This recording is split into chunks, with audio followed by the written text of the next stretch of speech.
Yep. You said to Scottie that he was your MVP. Scottie Pippen we're a tandem. It's hard to split us up. He means a lot to me when I go out and play on the basketball court. He relieves a lot of the pressure that I have to deal with. I try to do the same for him. It's hard to take this MVP by myself. He's got to take half of it. I take the trophy. He may get the call. How do you want to be remembered? That's the greatest of all time. All right, welcome back to the show, everyone. Hope you all are having a good day so far. Been a little while since I checked in on Uncut's channel, and I was browsing through his stuff, and I see he made a video about Scottie, Mr. Pippen himself, and I think it's in regards to that whole podcast interview situation that I reacted to the entire thing. So y'all got my opinions on it. You know what I think if you've seen it. But if you haven't seen it, this would be a more streamlined version of it. I'm assuming, at least, this is what the video is about. So you'll still get some of my takes here, but I'm more curious what Uncut has to say about it, because I've heard some people comment on that podcast, and most of us left just dumbfounded. And I'm glad to see I'm not the only one, because a lot of us, like, it was so wishy-washy. You know, 1 second Jordan's the GOAT, the next second Scottie's the GOAT. You know, he's the best team player, but he would draft MJ first if he was starting a franchise. And it's just like, dude, what are you doing? Like, what are you doing here? Anyways, as I always do, I'm going to link the original video from Uncut down below in the description for you. If you want to check that out, go right ahead. And one other thing to note is... Here, actually, I'll start the video and then I'll show you guys. But, okay, yeah, usual stuff. Like the video, everyone. The link is down below. Let's start this, and then I got something to show you right after the intro segment. All right, here we go. I seen Michael Jordan play before I came to play with the Bulls. You guys seen him play. Yep. He was awesome. He's a horrible player. He was horrible to play with. What? Okay. All right. I'll stop it right there real quick. Now, this video, for some reason, is only in 360p, and that's the max. So I just want to make it clear, this video is probably going to look a little blurry, and this is not Uncut's usual, so don't think this is how his videos normally are. They're normally in high definition, like everything else, so I just wanted to get that out of the way. And with that, let's do this.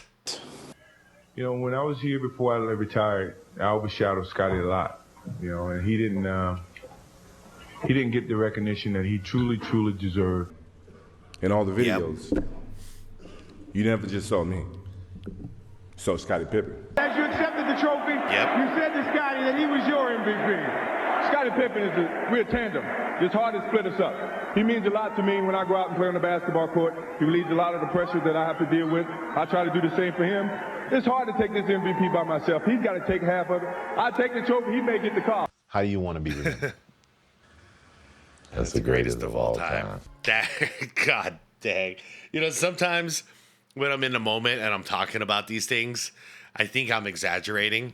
No. Uncut just laid it all out there for you, for everyone.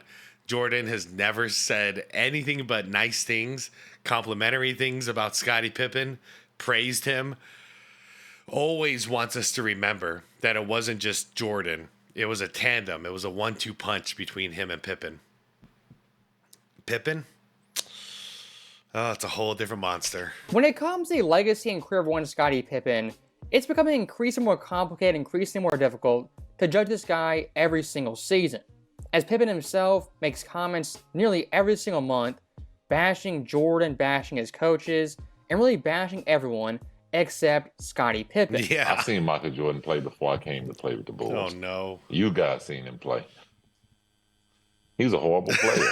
It's just so crazy. It's just so crazy that was real. Man, like, there wasn't enough crazy stuff going on between 2020 and, 2022. We had Scottie Pippen just going off the rails, destroying the greatest dynasty I've ever seen in my life. Like, what the hell was going on in that time? Coaching for 40 years, and I have never seen anyone that can do the things that can create offensive situations the way Michael can. All of a sudden, we become a team and we start winning. Everybody forgot who he was. But the important thing, it's still a team game. It's still a five-man concept as far as we're concerned with the Bulls, and Michael preaches this all the time. Yeah, who was MJ? Because he was the best individual player in the world before Scottie Pippen came around, but he just wasn't. He wasn't a champion yet because his team sucked. So yeah, did we forgot who he was? Yeah, he was a great.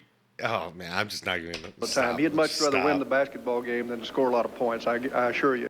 And look, there may have been a time where Pippen as an individual player, he was kind of underrated, undervalued, and his contributions to the Bulls teams really weren't that widely known. But nowadays, Pippen's overall impact, I mean, if anything, it's overrated and overvalued, not only by Scottie, but by the NBA media.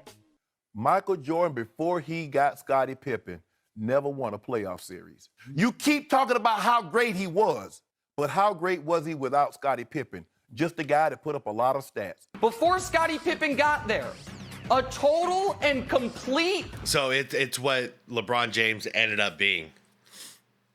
So instead of getting better, he got worse, and Jordan got better over time. Noted. Loser! Oh, shit.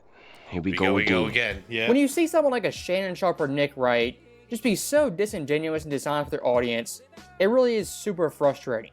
As the overall idea and notion Scottie Pippen somehow saved Michael Jordan, it's absolutely asinine. As looking at Michael Jordan pre the NBA, this guy was highly accomplished and destined for greatness from really day one. As looking at his time at UNC, a national champion, All-American, blue chip prospect, and of course in A2, the game-winning bucket in the title game. 1984 Team USA not only won the gold medal, but versus NBA All-Stars like Isaiah, Bird, Magic, had a perfect 8-0 record. 8-0. I always forget how many. I want to think like 4 games. 8-0.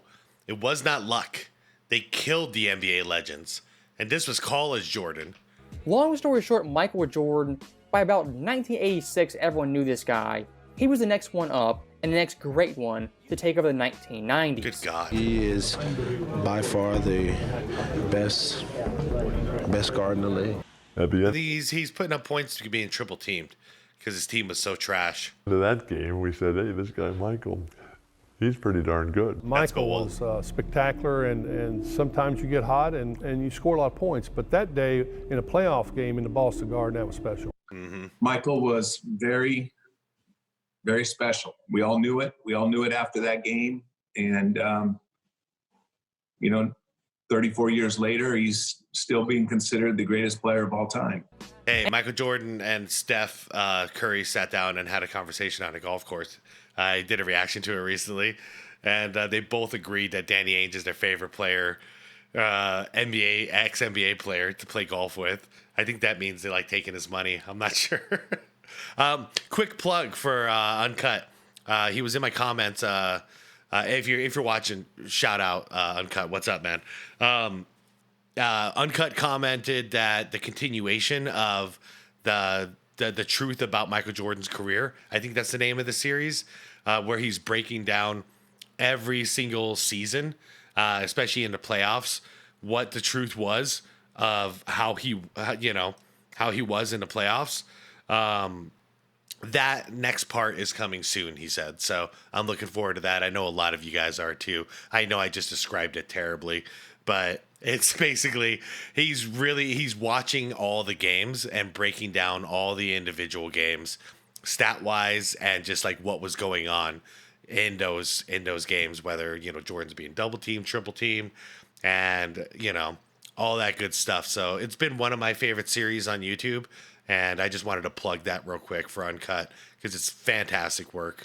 And once again, looking at the Pippen save Jordan narrative, like a lot of these media talking points, they just lack tons of common sense as well as context.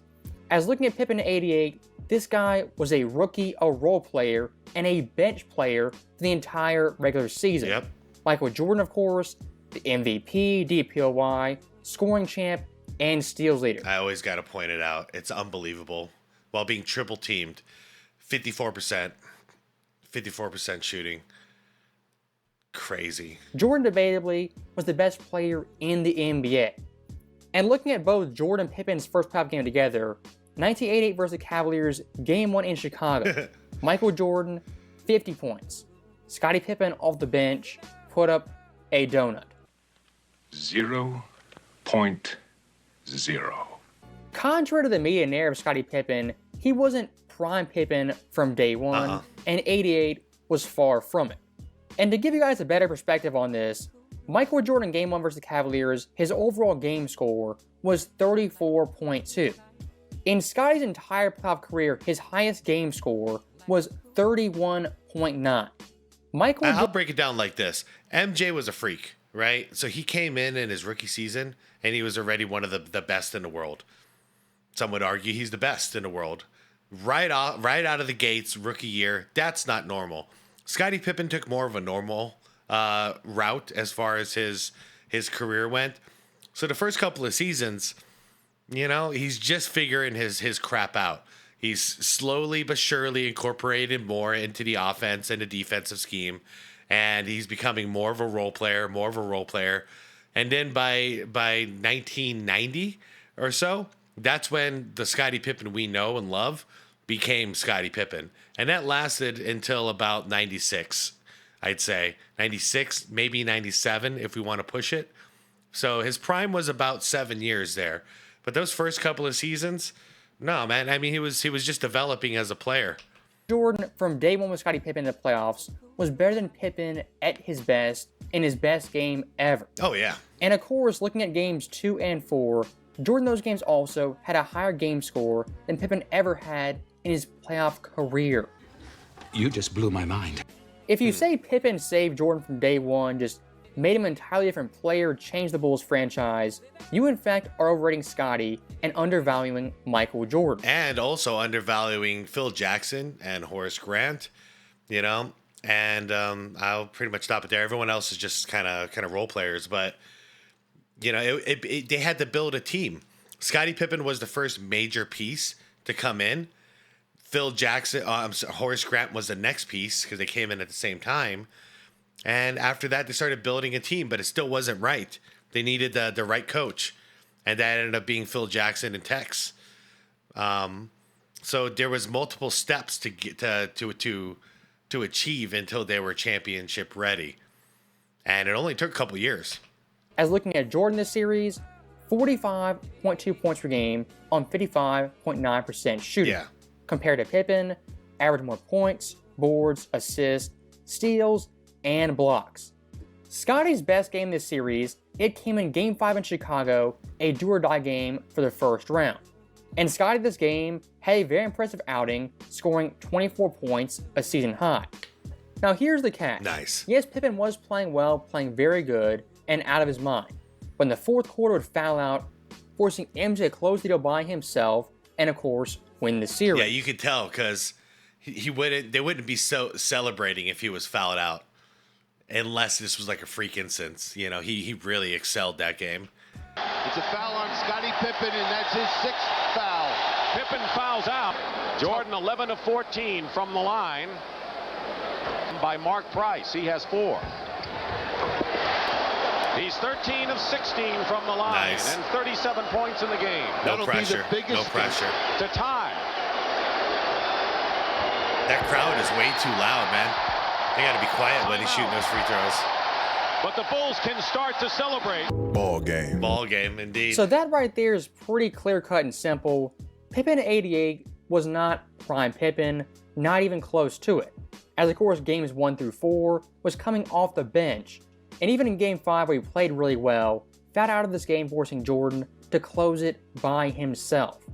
And that right there for the Pippen-Jordan duo is one thing that's overlooked constantly. Yes, these guys had great chemistry and synergy on both ends of the floor. But in the fourth quarter, the big-time moments, the clutch-time moments, it was Michael Jordan's time to shine. He had the ball in his hands. It was all on him to make a play, make a shot, or find a teammate who was open so they could knock down a shot. And one more thing I do want to touch on, when it comes to the Last Dance documentary, it's been kind of painted as a Jordan puff piece, that downplays Scottie, discredits him, and really rewrites history. And I think that's completely false. The Last Dance, yes, had some problems, but really start to finish did a very good job of covering the entire Bulls team, every player's low moments, as well as their peaks. I agree. And in regards to Pippen, I mean, they could have gone really, really hard on this dude, because there's tons of moments where he failed Jordan, didn't show up, or made boneheaded mistakes. Of course, 88 versus Cleveland, fouling out that game, that was kind of a bonehead mistake. The very next year, 1989 versus the Knicks, in a Game 6 in Chicago, Pippen, prior to the fourth quarter, got kicked out of the game for fighting, and of course, forced Jordan to close the game, win the game, by himself. The very next series versus the Pistons, also in a Game 6, this time down 3-2, got injured 30 seconds into the game with an elbow via Bill Laimbeer, once again forcing Jordan to really go 1-on-5 versus the bad boy Pistons, the eventual champions. Okay, Uncut, but that one's not his fault. That's not his doing. He got that lump on his head. Oh my God, that's disgusting. That was disgusting. Of course, 1990 Game 7, an eerily similar thing versus the bad boy Pistons. And this game, of course, was the migraine game. Sally, the migraine game was a big deal. Thomas. Oh, that's not good. For fans to say The Last Dance was too critical of Scottie Pippen, I actually think it's the exact opposite. I agree. They could have highlighted more bonehead plays from Scottie, more bonehead mistakes from him, but they simply didn't. What it comes down to Pippen and Jordan is that really prior to 1991, Pippen was an evolving project of Jordan, building him up to the best sidekicks in the NBA. Here's the deal, and I've watched The Last Dance multiple times. The things that they brought up to Scottie, as you know, that he's so upset about, that it wasn't the documentary that made him look bad. It was what he said himself about it that made him look bad. Because all these years later, time to reflect, he's gotten older, you know, you think he would have changed and maybe like thought about some of this stuff. Every single one of the things, like for instance, I'm going to get surgery during the season instead of in the off season. When he was asked about it, he's like, yeah, I would do it again. Like, that's what we're criticizing. The fact that it's like, dude, you just don't give a damn. You know, like, I get it in the moment. You would think like, okay, I'm justified and, you know, ego is getting in the way. But as an old man in like your 50s, wouldn't you look back and be like, yeah, man, you know, I was really pissed off at that time, but I really let my team down by doing that. I shouldn't have done that. But no, he was like, I want to enjoy my summer, so I'm going to enjoy my summer. It's just selfish stuff. So it wasn't a documentary incriminating him per se. It was himself. And there was other examples of that too. I'm just not thinking of it off the top of my head. But he was his own worst enemy on that documentary. He didn't have to say those things, but he chose to. You know, he could have just said, my bad. That was the bad decision making. That was young Scottie. I've changed. But instead, no. He just doubles down. And that's what he always does. He refuses to ever admit he's wrong about anything. He just keeps doubling down. It's that sunken fallacy. Sunk fallacy, I think is what it's called. You know, you like, imagine you keep buying a dip on something that's just crashing. Like that's what it is. And you don't even hesitate. You just keep, you're in too deep, essentially. As of course, Jordan from day one really was that guy, even looking back at 1986. Mm-hmm. And even looking at those battles versus the Pistons, Jordan really every series played phenomenal, fantastic, and a superstar level. The one thing he didn't have, though, was a reliable second option, which of course would become Scottie. Mm-hmm. And look, give Pippen tons of credit. By 1991, this dude was a bona fide all-star and a borderline top 10 player. Absolutely. A lot of guys in Pippen's shoes, they would have buckled and cracked and really faltered under the pressure of someone like Michael Jordan, who was a very demanding teammate. The moment came to him, and he was above the moment itself. And once again, to give Pippen tons of credit, this guy from 91-94, I mean, the ideal wing player, defender, he could score 20-22 points per game, but really could do everything at a moderately high level. Now, that right there, that is prime Pippen, peak Pippen, at his best. Oh, you said 94. That just triggered it for me. Now I remember the other one that he doubled down on, which was the I'm not going into the game because Tony Kukoc is getting the last shot. That was against the New York Knicks in the playoffs when Jordan was not there, when Jordan was playing baseball. And once again, he doubled down on it. Not only did he double down on it, later on he came out and said, well, Phil Jackson's a racist for it. Like, holy crap. He blew the roof off the building. In fact, he's like, I'm going to burn this whole damn thing down. Like, he got himself in so deep that the only possibility for him, the only way out of his crap was to burn the entire dynasty down. And considering he was basically like my second favorite player back in the day as a kid growing up, it's hard because I don't really want to forgive him, but I know he was in a dark place during these times where he's saying these things. So I'm trying to forgive him. But the fact that he just still to this day keeps doubling down, it's hard to forgive this guy. He's done. He's just, man, he's so damn selfish. And here's my problem with that. A lot of media figures, a lot of anti-Jordan people, they act like Pippen at his prime, 91-94, with Scottie from 88 to 98. And of course, looking at young Scottie, we know this guy from day one wasn't an all-star top 10 player, even in 1988, a top 50 player. And even looking at the second three-peat, Scottie's overall value and impact compared to the first three-peat was noticeably down. Agreed. As looking at the overall numbers, his scoring, assists, rebounds, blocks, steals, field percentage, 3%, even free throw percentage were all down compared to the first three-peat. As far as I recall, that's why I leave it at about 96, because he was great. Okay, first three-peat, fantastic. Without Jordan, outside of some questionable decisions, he was great. Then he was great during that first championship against Seattle on the second three-peat. And then after that, he started falling off, and injuries took place and stuff like that. So I'll always defend 1990 through 1996 Scottie Pippen. And I don't want to hear he was a bad player or he's trash. I don't want to hear that shit because it's not true. And, despite how I might feel towards him personally, it doesn't mean I'm going to, skew the facts. And the facts is he was one of the better players in the NBA during that time. In fact, in 1994, 93, 94, you can make an argument he was top 2, top 3 players in the league at that time. It just didn't last that long. But yeah, after that, 97, 98, he started falling off, and then we saw him with Houston and then Portland, and he just wasn't the same player anymore after all those injuries. It is what it is. But I'll say it true. 1990 to 1996, you got an A+, Scottie. And I think the biggest reason for that wasn't Pippen's overall ability, his age, even the fatigue of being a champion year in, year out. Why Scottie declined so fast was, of course, due to injuries like most players. As, of course, like in 96, he had a very shaky finals, battling an ankle injury. They would carry over 1997, where again, he'd hurt that ankle in the Eastern Conference Finals. And of course, 1998, we all know this, the back injury, he was debilitated, and really shelved himself by the NBA Finals. My back!